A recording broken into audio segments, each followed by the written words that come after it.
भाई ये काया तो मिट्टी का मटका, और मटका कब फूट जाए कोई नहीं है अता पता। ये काया मिट्टी का है मटका, कब फूट जाए नहीं है पता, तो कब किसका लुढ़क जाए कोई पता वता नहीं है। वो कहते हैं ना कि दशरथ के सिर पर एक बाल सफेद आ गया था, तो विश्वामित्र ने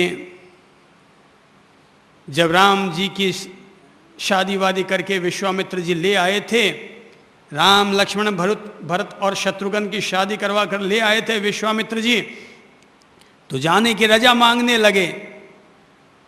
तो दशरथ ने कहा, महाराज आचार्य प्रवर महर्षि गुरुदेव, अरे कुछ दिन और विराजिए, यहाँ थोड़ा दिन और रहिए, आपकी यहाँ जरूरत है। विश्वामित्र ने कहा, दशरथ मुझे मोह के बंधनों में मत बांधो, मैं पहले ही एक बंधन में बंध गया था, फिसला, हजारों वर्षों की साधना मेरी व्यर्थ चली गई थी, मैं मेनका के चक्कर में आ गया था।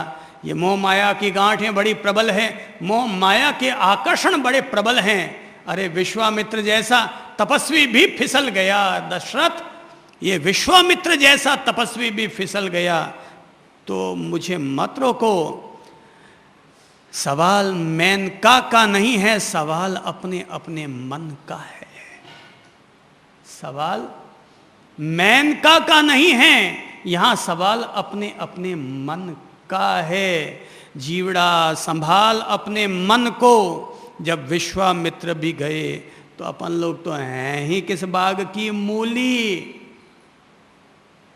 वैसे भी अपन कहते हैं मूली, मूली यानी मामूली मूली यानी मामूली। कोई दम वम नहीं है अपन लोगों में। अपन लोगों के पास न तो वो केवल ज्ञानियों का ज्ञान है, न वैसे कोई जीवंत सद्गुरु हैं, न कोई अपने पास सीधा मार्ग दिखाने वाले प्रकाश स्तंभ हैं। ढूंढ रहे हैं, तलाश रहे हैं, कहीं से कोई झरोखा खुले और कहीं से अपन लोग उपलब्ध हों। तो विश्वामित्र ने दशरथ जी से कहा था कि भाई मुझे मत रोको, मुझे जाने दो। और सच्चाई तो ये है, न केवल तुम मुझे मत रोको, वरन अब खुद को भी संसार के माया जाल में मत रोको, क्योंकि आने वाले कल जो होंगे उसका तुम सामना नहीं कर पाओगे।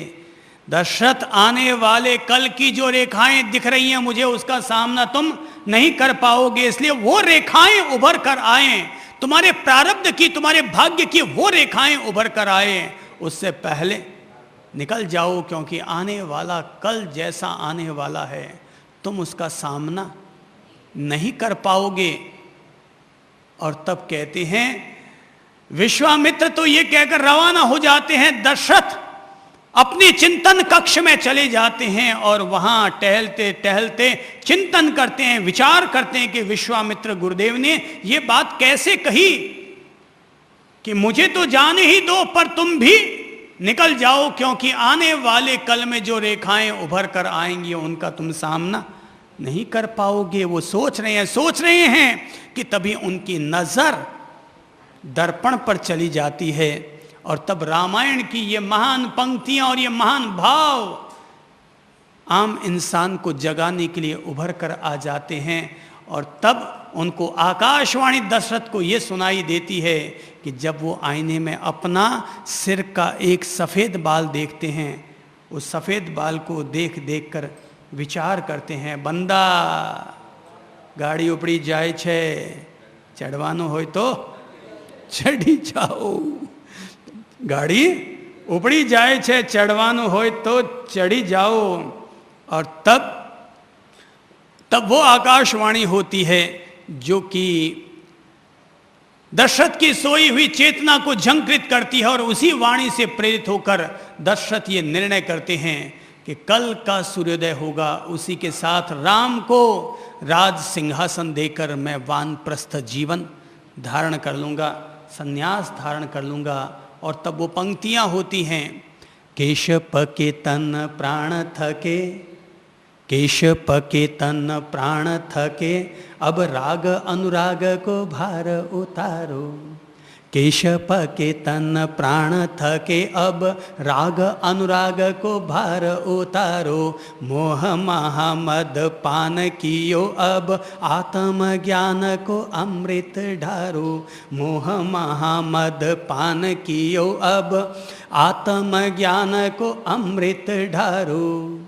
जीवन के अंतिम अध्याय में, जीवन के अंतिम अध्याय में त्याग करो और दीक्षा धारो, पुत्र को सौंप के राज और पाठ करो, तप आपनो जन्म सुधारो, राम को सौंप के राज और पाठ करो, तप आपनो जन्म सुधारो, केशप के तन प्राण थके अब, राग अनुराग को भार उतारो, मोह महामद पान कियो अब, आत्म ज्ञान को अमृत ढारो। जीवन के अंतिम अध्याय में त्याग करो और दीक्षा धारो, राम को सौंप के राज और पाठ करो, तप आपनो जन्म सुधारो, पुत्र को सौंप के राज और पाठ करो, तप आपनो जन्म सुधारो। अब जिसको जो देना है दे देवा के निकल जाओ। जब भगवान कीड़ी को कण देता है और हाथी को मण देता है तो भगवान तुम्हें क्यों नहीं देगा? जब भगवान कीड़ी को कण देता है और हाथी को मण देता है तब भगवान तुम्हें क्यों नहीं देगा? मुझे एक बात सदा सदा अपनी ज़िंदगी में याद रही है और बात ये याद रही है, मैंने कभी अपनी ज़िंदगी में संग्रह नहीं किया, परिग्रह नहीं किया। हाँ, किताबों से प्यार था इसलिए ज्ञान अर्जन करने के लिए किताबों को ज़रूर मैंने इकट्ठा कर लिया होगा कभी, पर इसके अलावा मैंने कभी भी संग्रह नहीं किया। मुझे जहाँ तक याद है, अगर मुझे संन्यास लिए हुए 30 साल हो गए होंगे तो मुझे अपने इन 30 सालों में मैंने कभी धन को टच नहीं किया, धन का स्पर्श नहीं किया। अगर किसी भी वस्तु में, किसी लिफाफे में, किसी किताब में अगर 10 का भी नोट पड़ा है तो मैंने उस किताब को कभी नहीं छुआ, कभी भी संग्रह नहीं किया। ये भाव ही नहीं रखे कि संग्रह हो। छोड़ो, त्याग करो, छोड़ो। और ये विश्वास रहा जिंदगी भर, नहीं संग्रह की जरूरत नहीं है, कल की व्यवस्था की जरूरत नहीं है।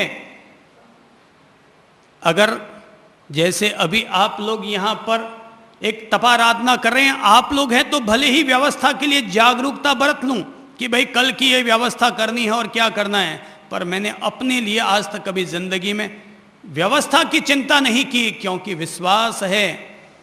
जब मैं निकला था संसार से, घर गृहस्थी से, तो हो सकता है मैंने मकान छोड़ा होगा, अधिकार छोड़ा होगा, धन छोड़ा होगा, सब कुछ छोड़ा के आया हूँगा, पर एक चीज़ तो अपने साथ लेकर आया हूँ और वो है मेरी किस्मत, मेरे पाप और पुण्य, मैं उनको अपने साथ लेकर आया हूँ। तो जो किस्मत मुझे संसार में सुखी रख सकती थी वो किस्मत मुझे संन्यास लेने के बाद भी सुखी रख लेगी। इसलिए जहाँ भी जाऊँगा वहाँ मेरी किस्मत मेरे साथ रहेगी, और अगर गोबर में भी हाथ डालूंगा तो वहाँ से भी सोना निकाल लूँगा, गोबर में भी हाथ डालूंगा तो वहाँ से सोना निकाल लूँगा। जिस इंसान को अपनी किस्मत पर और किस्मत देने वाले ईश्वर पर विश्वास हुआ करता है, वो कल की नहीं सोचता, कल की चिंता नहीं करता, वो मानता है सारी गोटियाँ ऊपर वाला फिट करता है, तू उसकी गोटी में राजी होना सीख जाए। तेरी गोटी फिट की हुई फेल हो सकती है, पर ऊपर वाले की गोटी फेल नहीं होती, क्योंकि ऊपर वाले ने तुझे पैदा किया है। तो जो पैदा करता है वो हमारे लिए सोचेगा, जो कल देगा वो कल की व्यवस्था देगा। जो कल ही नहीं देना चाहता वो कल की व्यवस्था करके कर भी क्या लेगा, क्योंकि उसने तुम्हारे लिए कल लिखा ही नहीं है। तुम ही अपने लिए कल कल कल कल कल कल कल कल कल कर रहे हो।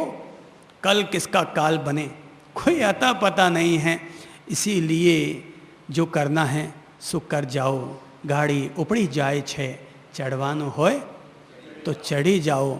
जो करना है वो अपना कर करा के चले जाओ। ये कभी विश्वास मत रखो आने वाले लोग हमारे लिए कुछ कर लेंगे। आने वाले लोग सिवा धूप अगरबत्ती के और कुछ नहीं करने वाले हमारे नाम पर। आने वाले कल में सिवा धूप अगरबत्ती के वो भी थोड़े लायक होंगे, तो नालायक निकल गए तो उसकी भी उम्मीद मत रखना। वो तुम्हारी समाधि पर गोबर की थेपड़ियां न थापे तो भी बहुत समझना। धूप दीप अगरबत्ती मैंने ज्यादा में ही कह दिया है। 100 में से 2 लोगों के टावर ऐसे होते हैं जिनके धूप दीप अगरबत्ती उनके समाधि पर होती होगी, या वर्षी पर थोड़ा जिमाया जाता होगा इधर उधर के लोगों को। बाकी तो उम्मीद कम ही है कि लोग अपने लिए पीछे कर लें। इसलिए जो करना है अपने हाथों से करके जाओ। जो करना है हर रोज करने के भाव रखो, हर रोज। इसीलिए कहता हूं भगवान इन हाथों से 2 नेक काम हमेशा करवाते रहना। जिंदगी कल की देना चाहे मत देना कोई परवाह नहीं, पर आज का जो जीवन है वो हमेशा धन्य करते रहना, सार्थक करते रहना।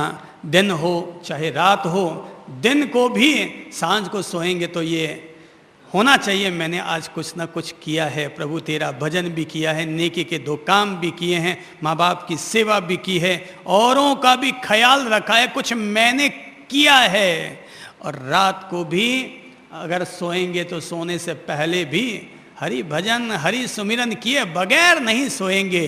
ठीक है, घूमना है घूम लो, मटर गश्ती करनी है कर लो, दोस्तों से हित मेल करना है कर लो, टीवी देखना है देख लो, घूमने जाना है चले जाओ, पर हरि भजन को मत भूलो, हरिहर को मत भूलो, अरिहंत को मत भूलो।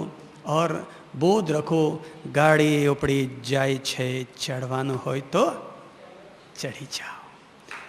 अपनी ओर से प्रेम पूर्वक इतना ही अनुरोध करता हूँ। नमस्कार।